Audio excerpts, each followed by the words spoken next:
E é uma reserva de emergência? Aham. E como começar uma reserva de emergência se a pessoa ganha pouquinho? Digamos lá que, né, ela ganha um salário e meio, dois. Como que uma família... Porque a reserva de emergência, eu entendo que é muito importante, né? Por muitos anos aí, eu sei bem o que não ter, né? Então, compartilhe um pouquinho da tua experiência para nós. Então vamos lá. Há muita divergência com o negócio de reserva de emergência. Alguns acham que tem que ser 3 meses de salário. Outros acham que é 3 meses do custo fixo, que é diferente do salário.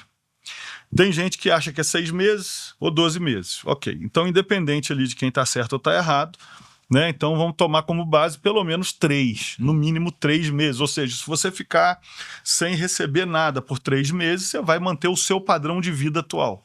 Tá? Então vamos lá. Então o primeiro ponto é esse. O segundo, dinheiro de reserva de emergência não pode ser arriscado, não pode botar em ações, não pode botar em coisas que variam, fundos imobiliários, que é a febre, não pode colocar, porque se você precisar do dinheiro e vender as cotas do fundo, ele vai te dar, se tiver com prejuízo, você vai perder dinheiro. Então, o primeiro ponto é não colocar em coisas que são variáveis, tem que ser em renda fixa. Agora, a reserva de emergência, ela não é fácil de ser construída. Por quê? Se a gente está falando uma pessoa que ganha R$2.000, conseguir juntar 6 mil, não é um negócio tão simples, é 3 vezes. O cara ganha 10 mil, tem que juntar 30.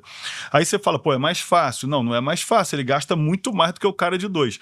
Então, o que é o ideal? Você, seja lá quanto você ganha, você ter o hábito de guardar uma parte.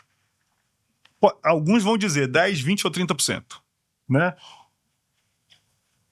Se eu olhar pela Bíblia, tem uma dica lá, que é 20%, porque José guardou 1/5 por 7 anos e resolveu o problema de 7 anos de fome extrema. Então, é uma fórmula que já foi usada. Agora, o cara que não está acostumado a guardar, até porque os brasileiros não estão acostumados a guardar, a verdade é essa. Né? É só olhar para as pesquisas do Serasa e a gente vai ver. Então, o que precisa é o seguinte, olha, melhor do que guardar nada é guardar alguma coisa. Então, se você ganha R$2.000 e hoje você não tem condições de guardar R$100, mas consegue guardar 30, guarde os 30. Porque você está treinando o teu cérebro para uma mentalidade de guardar. Porque o grande primeiro desafio da maioria vai ser fazer sobrar R$50 e realmente não usar. E deixa eu fazer... bom, eu desliguei ali. Mas deixa eu fazer uma conta assim de cabeça.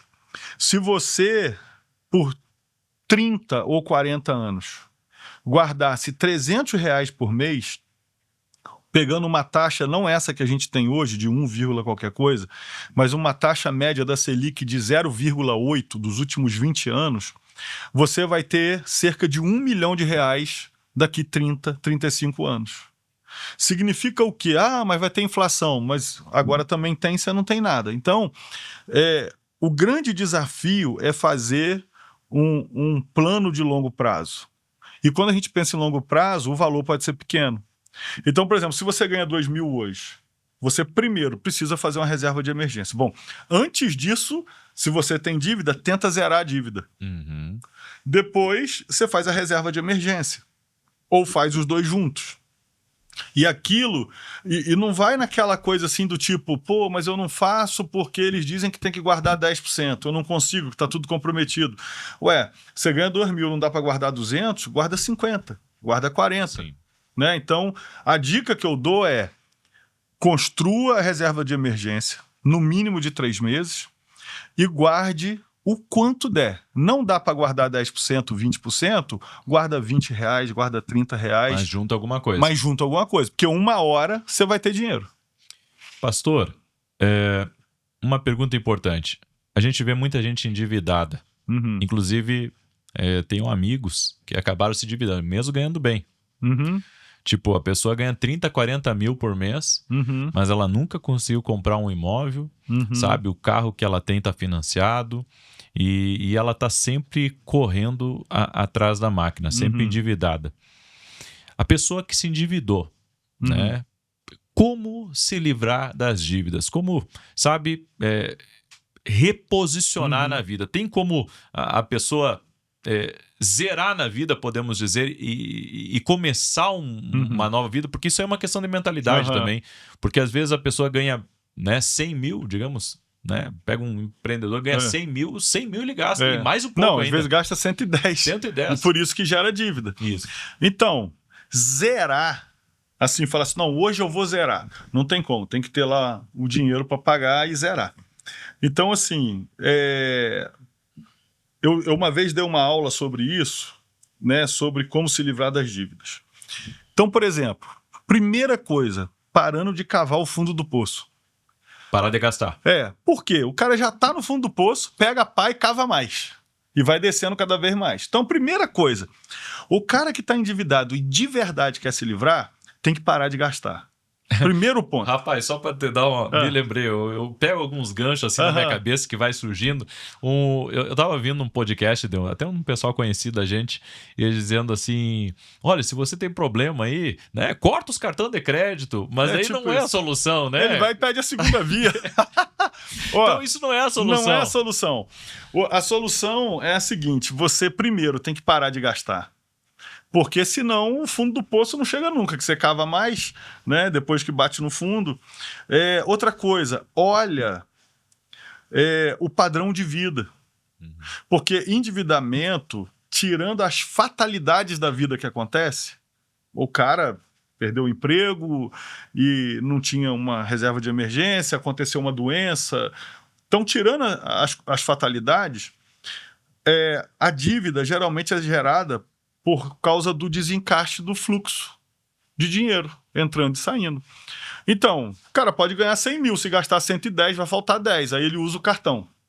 Aí mês que vem, ganha 100 mil, gasta 110, agora usa para poder cobrir os 10 e mais os 10. E aí vai gerando a dívida. Então, tem gente aí, não tem jeito, é cortar na carne. Por exemplo, o cara tem 2, 3 streams de filme. Cara, fica com um só. Você entendeu? Ah, não, mas isso aqui é 30 reais. Então, pega seu cartão, vê tudo que tem de 30 lá, soma pra ver se não dá 3 mil. Entendeu? Então, o que acontece? Gente, não tem jeito. Parar de gastar, cortar coisa que você não está usando, abaixar o padrão. Ah, não, mas o meu carro, não sei o quê. Então, você vai vender esse carro, vai comprar um mais barato.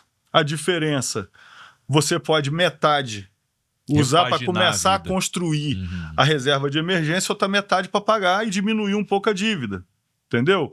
Então, assim, não tem jeito. O cara vai ter que baixar o padrão, porque o padrão dele está fora. E se ele mantiver nesse padrão, não vai funcionar.